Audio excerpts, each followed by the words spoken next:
Suzuka recap coming up next. Pew, pew, pew. There's a perfect stinger. Let's just do that.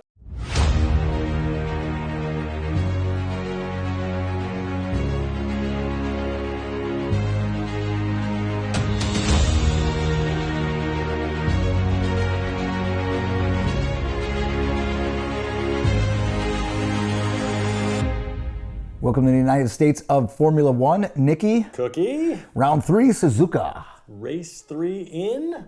Suzuka, Japan. I was going to say the books, but we'll go In the with books. that. Oh yeah, it's also in the books. In Japan. That's where What it was. did you think of this race? Let's on the count of 3, let's show how we felt about it. 1, 2, 3. Most boringest race. I know. It's okay. I know. But there was a little bit of excitement in the qualifying.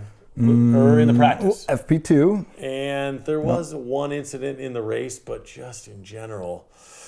And what do you take that because of the design of the track? Do you think it was just happened to be a boring race for another reason? It's because of the design of the track. One DRS zone. Okay, explain all this. I need all of it. One DRS zone that is, typically a lot of the tracks have a DRS zone that goes into a hard right. Okay. And you can make a pass there. But since this is kind of a sweeping curve, they barely let off the throttle, and it's almost impossible to pass there. So it's a cool track. It's just not a lot of passing zones. Yeah, you're looking for 2 to 3 DRS zones. We have 1, and like you said, it's just a gradual turn. It doesn't have that sharp turn where you can have that guy behind holding out a little longer, being aggressive, and then making that pass, or smashing into the wall. Nobody's passing through those S's. So, but I know one person that did smash into the wall, FP2. Okay. Your man, just kidding. My man? Jack Duhan. I know that you hate this guy. I don't hate him. You do. I don't know why you have so much angst against this man and you want Colapinto to come in, but give the guy a... Well, they have no points. So Franco Colapinto, I think, can possibly get, 12th. It's not just on Duhan. Gasly hasn't gotten any points either. Yeah, well. But I will say, for having your car look that way in FP2, yeah. then to actually finish the race, yeah, I'll give you props. that's not bad. To actually get the car ready to race, I give him props for that. So. And he qualified not in last place because he has the luxury of getting to race with Lance Stroll, who was a total turd and qualified 20th. Yeah. That was kind of him. He did beach his car, so that was fun. He really loves the sand. Just at this point, quit F1 and go to the beach. So, sorry. Biggest surprise, is it Verstappen on the pole? Is that your biggest surprise of qualifying? That's pretty huge. I would say it's not a huge surprise. What's on my head there? It's not a huge surprise as of last year, the year before, but the way that last year ended and the start of this year, you think it's going to be all papaya up top. And they got, and let's not mention or forget to mention Carlos Sainz got a 3-grid penalty for basically... What was that for? He got... Hamilton was starting his hot lap and basically got right in front of him. Okay. Directly, and Hamilton had to abort the lap, and it was pretty much his last attempt to get a better time. Is that Sainz just not paying attention? He couldn't have been doing that on purpose. So you blame somebody on the radio, so it's the team, plus he has to be paying attention. He's a veteran, he should know to get out of the way. So I blame the whole team and Carlos Sainz. Well, that's Sainz. Aggressive. So let's get into the one piece of action that happened in all 53 laps. Verstappen and Norris. Now, you'll argue about this, Boogie argues about this, that they think that Norris or Piastri, one of the McLaren, should have held off. Okay. And keep those tires out, the old tires, for maybe 5 to 10 laps and see... Get some clean air. And get some clean air, see if you can maintain that gap, and then change your tires a little bit later and see if you can run out a little... I don't know. It was so boring. Everybody changes at the same time, and this was the only excitement, is that Verstappen... Norris is saying that he pushed him off the track. Did he? No. Not at all. No, he stayed in his line. He actually played it perfectly. Now, Norris, if he would have just ducked in behind him, he didn't win the spot. If he would have ducked in behind him, he would have stayed close. But when he started cutting the grass with his $3 million car, it slowed him down. And that basically put him once again, almost the whole race out of DRS zone. So you're giving an allusion here to what Max said after the race. Because that was hilarious. They're in the podium room, and he says, "It's quite an expensive lawnmower you got there, Lando." Which is great because at the time that it happened, Lando was pissed. He got on the radio. He pushed me off. No, he didn't. Max was first at the spot. Lando came in, tried to inch in there. I think he was hoping that maybe he can get a call from the stewards, and no further action. So that it is what it is. However you qualified, it's pretty much how you finished, with the exception of Louis Hamilton. Yeah. He moved up a spot. He moved up a spot. Good for him. And he passed up on Isaac Hajar, That's who super boring. He got his first points. He did. He got his first points. But I think you want the story to be Kimi Antonelli. He's got a hard crush on Kimi Antonelli. Well, he is doing fantastic. 3 races, three races in the points. Yeah. I mean, as a rookie, the youngest of all of them. Speaking of the youngest of all of them, youngest driver ever to lead a Grand Prix. Which we called that out when the big boys up front all boxed to get their tires. He stayed out for an additional 10 laps. Oh, yeah. So he was in first. Yes. Kind of, if he could make those tires last an entire race. But you got to be up there. I agree. I get it. He was. And it wasn't like it was for half a lap. It was for 10 laps. He led at just over 18 and a half years old. Mm-hmm. 7 minutes and 12 days. He's young enough. You're still talking about him in months. Yeah, and hours. Youngest driver ever to take the fastest lap, which, does this matter? Not really. So he had the fastest lap of the race. He had that little purple guy next to you that doesn't mean anything anymore, but they're still putting it there. Yes. I wish they would bring that back. You and I were disappointed they took away that point. We think they're going to bring it back next year. They will. And like you say, why even acknowledge it as a stat during the race if it means nothing? What else did he do? Fastest lap. He beat Hamilton for the fastest lap at Suzuka during a race. So he has the record Yes. for fastest lap during the race. Not the fastest lap at Suzuka. That's probably happened during qualifying. Yes. So just during the race. But beats out Louis. And another, so you got two Mercedes up there at the top with the fastest lap. And this is your boy. Isaac Hajar, who you think should have won Racer of the Day. Yes. Because rookie, first time in the points of the season. He's been close. He's been nipping at it. Started in 7th, finished in 8th. So he just dropped back a spot, but holds those points. Holds it. Gets his first points as a rookie. That should boost him up, too. Now he knows how it feels to be in the points. And he's going to be trying to chase that a lot more. Is the pressure on Lawson now? I think so. Because you're saying this fella's getting in the points. Now he's had a couple more weeks to ride in that car. Lawson's been flying around which car he's in, but... Well, in 2 more weeks, we may see another driver change. We may have Yuki back on the Baby Bulls and Isaac Hajar. Oh my God. To the Red That Bull. would be the best. I don't think that's going to happen. Lawson, no. Yuki, no. Hajar. Yeah. And then Hajar suddenly is just a complete stud. That would be turmoil. If that went sideways, Red Bull would implode.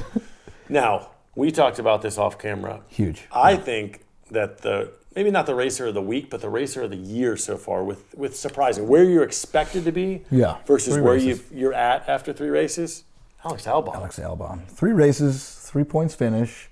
Sainz nowhere to be found. He's not just finishing 10th every race. He's got a 5th, a 7th, and a 9th. And like you said, Sainz is supposed to be the savior of Williams, snaking him from Ferrari, and he hasn't done shit. Nothing. And this boy's been carrying the team.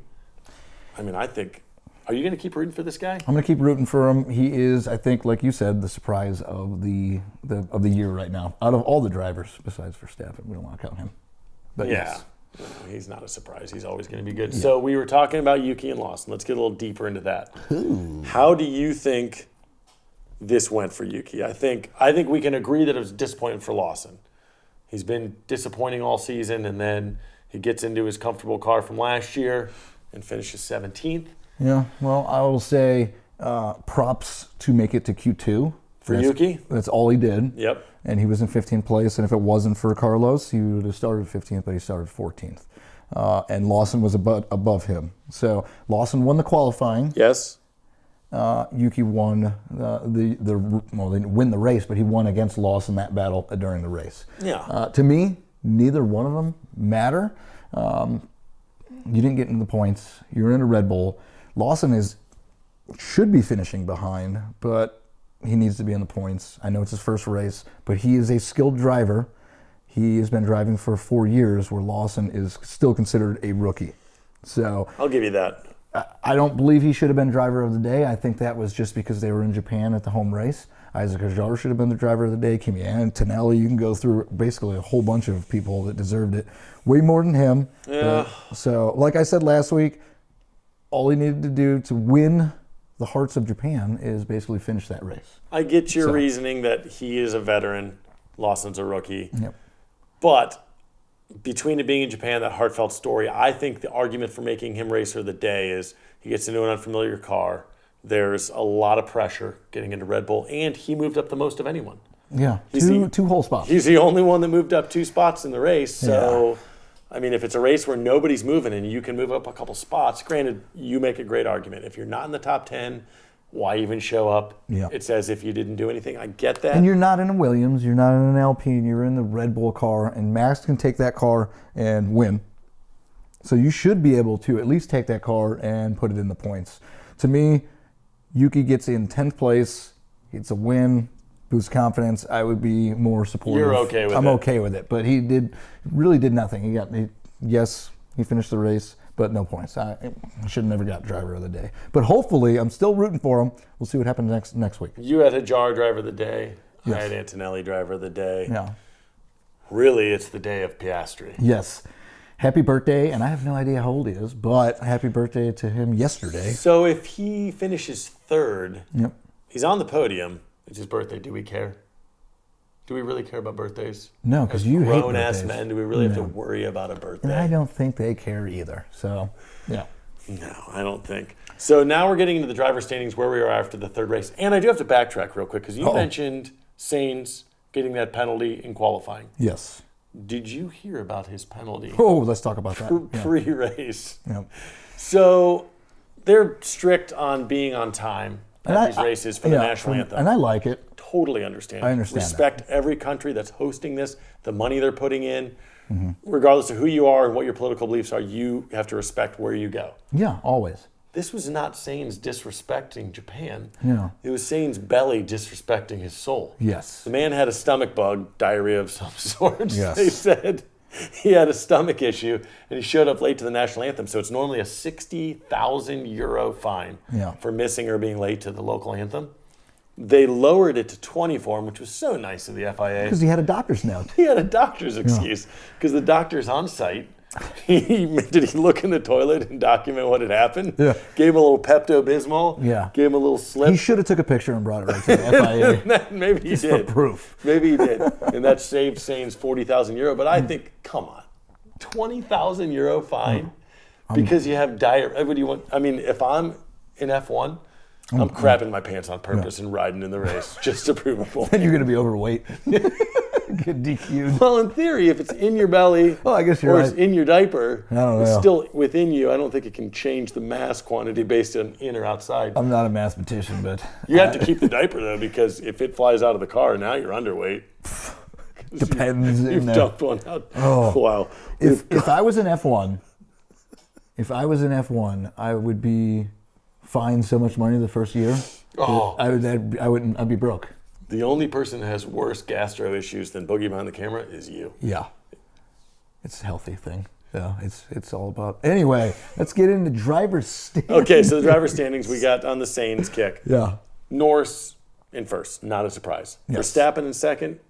I don't think it's a surprise at all. I think because of what you guys say about having 2 number ones for McLaren, there's going to be a gap there. You can't both. It's going to be hard to be 1-2 at the end of the year. I think it's a little bit of a... I mean, he's the GOAT, so it's not a surprise, but it is all the same because they thought that car was...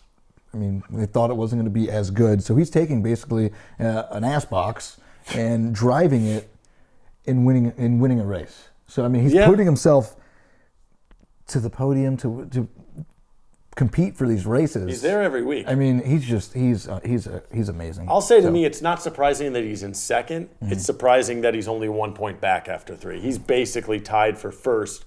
It's not like Norris is 20 points ahead of him and Verstappen's just scraping to try to hold on with that car. He hates the car. He was complaining about it in lap 2 already about an upshift issue. So if he can take something that he hates the handling, he hates the shifting, and fight not only to podiums, but to victories. Imagine if they get the proper updates so they get that the way he wants it. Oh, yeah. This season's over. Now, his Red Bull is still not going to win the Constructors because he's the only one racing. Can't find someone for that second seat. But so Piastri takes over Russell. Yes. Now, I wish Australia, if we can just go back to Australia and redo things where Piastri was number 2. Look, imagine how close that 1, 2, 3 points would be. Now, Piastri could still win a couple and get himself right back up there. Right. But right now we would have a 3, and we do. We still have a 3-4 man race here. I would say just mostly 3 right now. You're saying because of that spin out in Australia when he went from second, and he got himself back into points. He'll fight back. But yeah, so I want to see him. I think they're going to fight at the end of the year, and I can't wait for it. So are you more surprised that Verstappen's up in second, or that Mercedes is 4-5 and Ferrari's down in 6-8? Yeah, and it's more surprising to me that you got Albon ahead of Hamilton. Oh, I agree with that completely. So. Going back to Mercedes, I thought Russell was a top 5 racer. I thought he would be there. I did not see Antonelli up there, and he is helping Mercedes be in the fight for the Constructors. Yeah, number 2. Look at those team standings. Now, it's quite a drop-off from McLaren, and I think it's going to be hard unless you have some crash outs or something happens in a McLaren update that messes that car up. I don't think there's any chance for Mercedes, but I think they're going to beat Team Verstappen. Yeah, I think you're right. And I think McLaren this year is going to run away with the Constructors' Cup. But that was a hard pause. I think they're going to run away with it, but I think there's going to be a fight for that Mercedes Ferrari, I think if Red Bull, if they can't fix Red Bull having their number 2 driver, then they're going to be an easy 4th. So, but I love where Aston Martin is sitting right now, because we predicted this. I know it's early, but we predicted this. I did not think Alpine would have 0 points right now. I thought maybe Kick Sauber, but Hulkenberg's a hero, so he's helping out. But yeah. Yep. You have Aston Martin 7. I have them at 8 preseason where they're going to end, and they're not making us look too stupid right now. You get Lawson and your boy Hajar to do good next week. They overtake Aston Martin because we know Lance Stroll is going to crash. Will Ferrari pull ahead of Team Verstappen? Will they get their crap together? You said they have an upgrade coming. Yeah, I think it's going to be a couple weeks, but yes. So by the end of the season, you think Ferrari will finish 3rd? And Mercedes has locked up that 2-hole? I mean, they look so good. Yes, that's going to be a fight. But if old Louis can figure something out, which I think he will, it takes a little bit. He's in a new car. If he figures something out, Leclerc finished well this week. So if Louis can figure something out and they can not get DQs, then yes, they'll pass him. I'll take it. Before we sign off this show from Suzuka, I think it would be crazy if we didn't congratulate Max Verstappen. Yes. I know he gets it constantly. It's like, congratulating Jesus. Yeah. He knows what he's done. But 4 straight years on the pole, 4 straight wins. Yep. Since this race, it was off in 20 and 21, so since it's been back up and running, he said, I'm just going to pull this out and win this every week. Is that cool, guys? That's ridiculous. You guys can say that I'm done. You can say my car sucks. No teammate can drive my car. I'm out of the race. I've won this 4 years in a row. I've won the championship 4 years in a row, and I'm here to stay, baby. One more thing, too. He did say to just throw a little jab at McLaren, which I found hilarious. He said, if I'm in a McLaren, he said if I was in a McLaren, he wouldn't even see me anymore. Yes, we read that. Yeah, he would be gone. That means he would probably finish the race 20 seconds ahead, which usually he does and which happens, and the McLaren just couldn't do it. So he just kept him behind. I love it. How does Lando feel about that when he says, hey, Lando, if I had your car, you wouldn't even have seen me? Yeah, he's going to be upset about it, and then he's going to ask for a private jet ride to the next race. Yeah, because they're buds. They ride on the jets together, so whatever. Great race, a little bit boring, but I like where we're getting on these points. Love you. Follow us on YouTube at the United States of F1, Facebook, Instagram, and TikTok at United States F1. Copyright Brugman Media Limited 2025.